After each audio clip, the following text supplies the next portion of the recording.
도이치모터스 주가 조작 사건과 관련해서 김건희 은행 계좌 등에 대한 압수수색 영장을 청구한 사실은 없죠. 도이치모터스 사건과 관련해서 김건희에 대한 계좌 추적이 있었고 주로 주가 조작 사건이었기 때문에 증권 계좌들에 대한 계좌 추적이 있었습니다. 그리고 지금 은행 계좌를 물어보시는 건가요?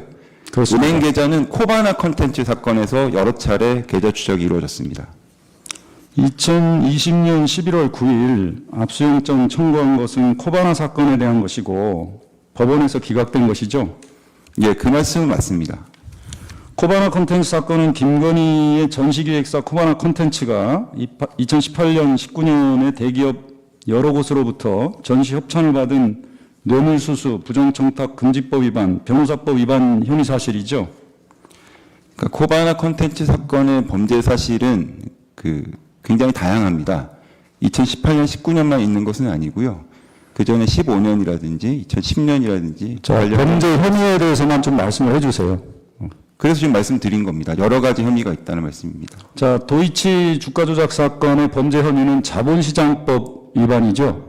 예, 혐의 사실은 다른데 다만 말씀드렸듯이 코바나 컨텐츠 사건에 도이치모터스와 권오수, 김건희 등이 있기 때문에 압수수색 대상을 보면 도이치모터스의 주주 현황, 주가 상황 등에 대한 압수수색 대상도 기재되어 있었습니다.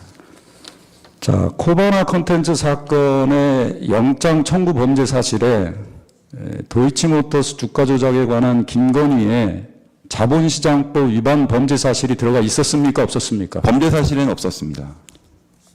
그런데 왜 영장 청구에 범죄 사실이 같이 들어가 있다고 그렇게 답변하셨습니까? 언제 답변했다는 말씀? 기자회견에서. 제가 말씀드린 거는 정확한 워딩은 기억나지 않습니다만은 저는 코바나 사건이 주된 당시 수사는 코바나 사건이 주되다는 설명을 드렸고 그리고 그 당시에 강제 수사와 관련해 가지고 김건희 여사에 대한 수사는 있었냐는 부분에 대해서는 당시 코바나 사건과 도이치 사건이 함께 지내고 있다는 맥락을 이해하시면 좋겠다는 설명을 드렸을 뿐입니다. 자, 이양 묻겠습니다. 59호증 수사기록 목록 제시하겠습니다. 피청구인께서 기자회견 당시에 그 코바나 컨텐츠 사건과 도이치모터스 주가 조작 사건이 동시에 했었다고 했죠. 예, 그렇습니다. 이 수사기록 목록이 도이치 주가 조작 사건인데요.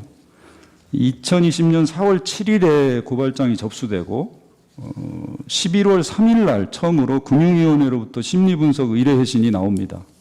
그리고 11월 18일 날 수사 착수 경위 관련 자료가 첨부된 수사보고가 처음으로 됩니다. 그리고 11월 24일에서야 고발장이 접수가 되고 보고가 되고 2020년 12월 2일에서야 2013년도 경찰 내사 기록이 첨부됩니다. 그 이후 2021년 9월 6일에서야 관련자 계좌에 대한 압수수색 영장이 청구됩니다.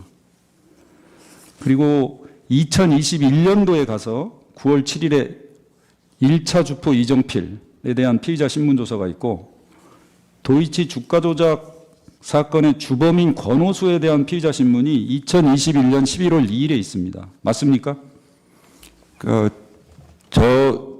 이 수사 목록이 어떤 건지 제가 정확히 모르겠습니다만 제가 했던 사건이 아니니까요. 근데 다만 설명드리고 싶은 거는 제가 답변서에도 상세히 기재해 드렸다시피 수사 진행 경위만 제가 말씀을 드리는 겁니다. 지금 말씀드린 건 그걸 말씀드리는 겁니다. 그러니까 도이치모터스 사건은 20년 4월에 고발이 된 다음에 20년 9월에 고발인 황희석에 대한 조사가 있었고 그 전에 한국거래소의 심리분석 의뢰가 있었고 11월 3일에 심리분석 회신이 왔었고 11월 5일자에 반부패 2부에서 수재 사건으로 피의자 김건희, 권오수 등을 등록해서 수사를 진행했습니다. 그리고 지금 말씀하신 11월 18일자 수사 착수 경위 및 관련 자료라는 저 수사 보고서 때문에 말씀하시는 것 같은데 저거는 통상 검찰에서 처음에 수사 착수할 때 쓰는 수사 착수 보고서가 아니고요.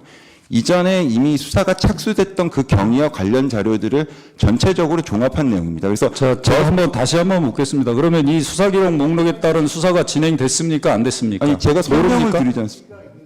발언을 다 아주 길게 하고 있지는 않은 것 같은데 청구인 대리님께서 이렇게 중간에 자꾸 끊으시는 것은 조금 좀 그런데 예.